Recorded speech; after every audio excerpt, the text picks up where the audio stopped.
വിമാനം തകർന്ന് എത്ര പേരാ മരിച്ചത്? ഓട്ടോ ഓടിക്കണേനൊക്കെ പിടിച്ച് പൈലറ്റ് ആക്കി ഇതല്ല അതിന്റെ അപ്പുറം സംഭവിക്കും. അങ്ങനെയല്ലടാ. എന്നാ പിന്നെ വിമാനം പഴയതായിരിക്കും. ആയിരിക്കോ? പഴകും തോറും പവർ കൂടും. അതെന്താ വീഞ്ഞ?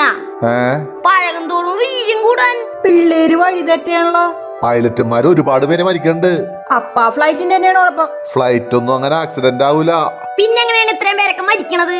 അത് ബസ് അപകടവും കാർ അപകടവും സൈക്കിളിന് വരെ പോയിട്ട് മരിച്ചിട്ടുണ്ട്. അയ്യോ, ഫ്ലൈറ്റ് ഓടിക്കാൻ മാത്രം അത് തീറുള്ളൂ, ബാക്കിയുള്ള സമയം മുഴുവൻ ഭൂമിയിലാണ്. ലീവിന് വന്ന പട്ടാളക്കാരൻ തേങ്ങ വീണ് മരിക്കണ പോലെയല്ലേ? 10 ലക്ഷം യാത്രകളിൽ ഒരു അപകടം ഉണ്ടായാലായി. എന്ത് ഫ്ലൈറ്റ് അപകടം? അത്രയും സേഫ്റ്റിയാ? പിന്നല്ലാതെ. അപ്പൊ ഫ്ലൈറ്റിന്റെ കുഴപ്പമില്ല. എല്ലാം മിഷനിൽ ഓടണല്ലേ, എപ്പോഴും എന്തും സംഭവിക്കാം. ഇവിടെ മനുഷ്യന് ഗ്യാരണ്ടി ഇല്ല, അപ്പോഴാണ് മിഷ്യന്. പോയപ്പോ വീട്ടുകാർക്ക് പോയി. ഇനി അവർക്ക് വേണ്ടി പ്രാർത്ഥിക്കുക.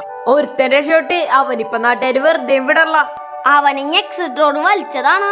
വിമാനത്തിൽ നിന്ന് തെറിച്ചോയാന്ന് ആർക്കറിയാം. ഇനിയിപ്പോ എല്ലാവരും എയർ ഇന്ത്യയുടെ മേത്തോട്ട് കയറും. വെള്ളത്തിൽ കിടക്കണ കപ്പല് കത്തണ്. പിന്നെയാണ് ആകാശത്ത് കൂടി പോണ ഫ്ലൈറ്റ്.